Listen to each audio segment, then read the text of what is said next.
Твою мать.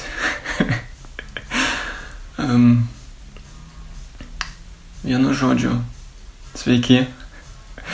Aš pasikabinau ant sienos lapelį, kad matyčiau tekstą, nes norėjau skaityti iš teksto, kad man būtų lengviau. Ir aš nefiga nematau per akinius. Ta prasme, aš nedažlybinu. Žodžiu, bandysiu prisimint. Veikia, okei. Tak, mikrofonas. Bandysiu prisimint, ką aš norėjau pasakyti. Aš šiandien norėjau papasakoti istoriją mano pačios pradžios pieštukų, kaip aš juos gavau, per kokius įvykius aš juos gavau tiksliau. Lėktuvas skrenda, dabar trukdys man kalbėti. Super. Ir kodėl aš nusprendžiau papasakoti apie šitą įvykį? Vienas dalykas nutiko tikras stebuklas. Mano video praeitas surinko net 3 laikus, vienas iš jų mano, kitas iš mano kito akaunto, o trečias aš nusinčiau draugiai linką ir pasakiau palaikink. Taip pat aš turiu 2 prenumeratorius, vienas iš jų mano kitas akauntas ir vėlgi nusinčiau draugiai ir pasakiau paprenumeruok, kad žmonės manytų, kad pas mane renkasi prenumeratoriai. Tai va. Istorija, kaip aš gavau pieštukus. Prieš istoriją iki pieštukų gavimo. Aš buvau labai jaunas, gražus, lieknas. Mano ūgis buvo 1,75 m, svoris gal 35 kg. Aš tuo metu buvau labai gražaus, tobulo stiliaus. Mano visas kūnas, mano apranga buvo, žinot, tie seni kostiumai iš kalvarijos, tipo tokie slidi medžiaga. Sportinis kostiumas aptemtas, bet slidi medžiaga ir lakierkos. Žinot, tos, kur tipo eina ir tokie, tipo nos už toks, kaip spiglys, karočią, ant galo, kad jeigu pendulį kam nors iššikna duoti, kad geriau sulystų tais vaikais. Ir aš skeitinau. Jūs įsivaizduokit, toks ir ant skeitų nafik. Ir vieną dieną aš tiesiog skeitinau Katviros aikštėj ir žiūriu, sėdi banda gal 20, ta prasme neformalų, ten gotai, pankai, ten kažkokie močni čiuvakai su milžiniškais kerzais ir panašiai. Ir aš skeitinu su lakierkom, blė.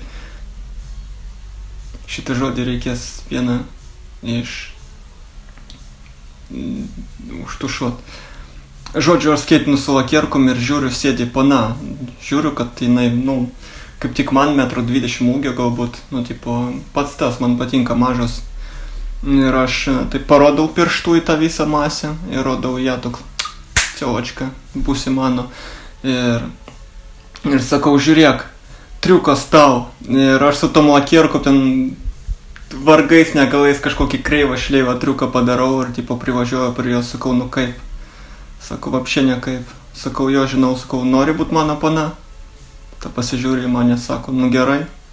Aš įstraukiu telefoną ar laikrodį, žiūriu, tada 3 minutės rekordas, sakau, žiūrėk, rekordas, 3 minutės, aš tą nuščiešinau per 3 minutės. Ir все, prasidėjo mano pirmi santykiai, nes kaip tik tada mokykloj žmonės, mano klasiokai ypač sakė, kad visi turi pano, tu, negali, susirast, kas tu per spičką, Nes tada mane spičką visi vadino dėl mano, super efektyvaus sudėjimo.